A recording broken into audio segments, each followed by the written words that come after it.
నెల్లూరు జిల్లా సర్వేపల్లి నియోజకవర్గం ముత్తుకూరు మండలం పంటపాలెం పంచాయతీలోని ఊటల బల్జిపాలెం, కోడెలమిట్ట, కోళ్లమిట్ట, పంటపాలెం గ్రామాల్లో వైసీపీ ఎమ్మెల్యే అభ్యర్థి కాకాని గోవర్ధన్ రెడ్డి ఎన్నికల ప్రచారం నిర్వహించారు.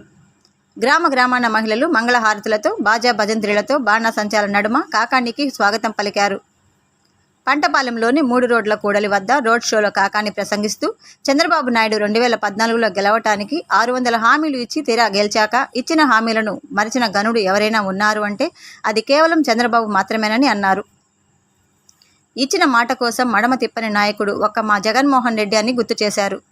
ప్రతి ఇంటి వద్దకే సంక్షేమ పథకాలను అందేలా పాలన చేసిన రాజన్న బిడ్డ జగన్మోహన్ రెడ్డికి మరొకసారి మీ చలన దీవెనలు, ఆశీర్వాదాలు అందించాలని ప్రజలను కోరారు. మత్స్యకారేతర ప్యాకేజీని ప్రతి పేద కుటుంబానికి దక్కేలా చేసింది సర్వేపల్లిలో వైఎస్ఆర్సీపీ పార్టీ మాత్రమేనని, ఇది ప్రతి ఒక్కరూ గుర్తు చేసుకోవాలని హితవు పలికారు. కరోనా కష్టకాలంలో ప్రతి ఒక్కరూ కుటుంబానికి కూరగాయలు, బియ్యం, వంట నూనెలు సైతం అందించి తోడుగా నిలిచింది మీ ఇంటి బిడ్డ కాకాని అని తెలియజేశారు.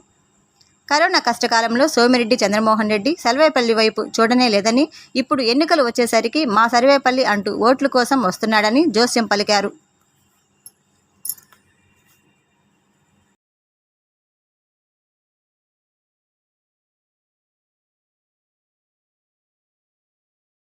సందర్భంలో అనేక రకాలైనటువంటి రాజకీయ పార్టీలు వచ్చి అనేక రకాలైనటువంటి హామీలు ఇవ్వడం అనేటువంటిది ఆనవాయితీ.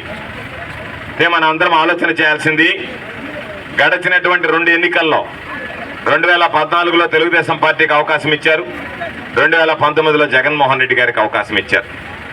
2014 ఎన్నికల్లో చంద్రబాబు నాయుడు చెప్పినటువంటి వాగ్దానాలు నిలబెట్టుకున్నాడా లేదా ఒక్కసారి ఆలోచన చేయండి. 2019లో జగన్మోహన్ రెడ్డి గారు వచ్చిన తర్వాత హామీలు అమలయ్యాయి లేదా ఒక్కసారి ఆలోచన చేయండి. చంద్రబాబు నాయుడు రైతులకు సంబంధించి రుణమాఫీ చేస్తానన్నాడు, మోసం చేశాడు. మహిళలకు సంబంధించి రుణమాఫీ అన్నాడు, మోసం చేశాడు. ఇంటికి ఒక ఉద్యోగం అన్నాడు, మోసం చేశాడు. నిరుద్యోగ భృతి అన్నాడు, మోసం చేశాడు. ఈరోజు పాపం చంద్రబాబు ఎన్నికలకు ముందు ఏం చెప్తాడు, ఓట్లు వేసిన తర్వాత ఏం మాట్లాడతాడనేటువంటిది 10 సంవత్సరాలు అయిపోయింది కదా. చంద్రబాబు నాయుడు చరిత్ర మనం విని ఒక్కసారి మీకు వినిపిస్తాను. మీరు ఒక్కసారి వింటే చంద్రబాబు ఈరోజు ఏం మాట్లాడతాడు, ఓట్లు వేసుకొని గెలిచిన తర్వాత ఏం మాట్లాడతాడో కూడా మీకే అర్థమవుతుంది. రైతుల రుణమాఫీని గురించి చంద్రబాబు 2014 ఎన్నికలకు ముందు ఏం చెప్పాడో ఒక్కసారి వినండి. వచ్చిన తర్వాత ఎట్లా అని చెప్పి గెలిచిన తర్వాత మాట్లాడాడు. కాబట్టి చంద్రబాబు నాయుడు ఈరోజు చెప్పేవన్నీ అబద్ధాలే. రేపు వచ్చిన తర్వాత ఒక్క కార్యక్రమం కూడా నెరవేర్చేటువంటి పరిస్థితి ఉండదు. జగన్మోహన్ రెడ్డి గారి మాట చెబితే అది శిలాశాసనం లాంటిది, రాతి మీద చెక్కినటువంటి శిలాశాసనంతో సమానం. జగన్మోహన్ రెడ్డి గారు చెప్పినటువంటి మాట, చంద్రబాబు చెప్పేటువంటి మాట నీటి మీద రాసేటువంటి గీతం లాంటిది అనేటువంటిది ఒకసారి గుర్తుంచుకోండి.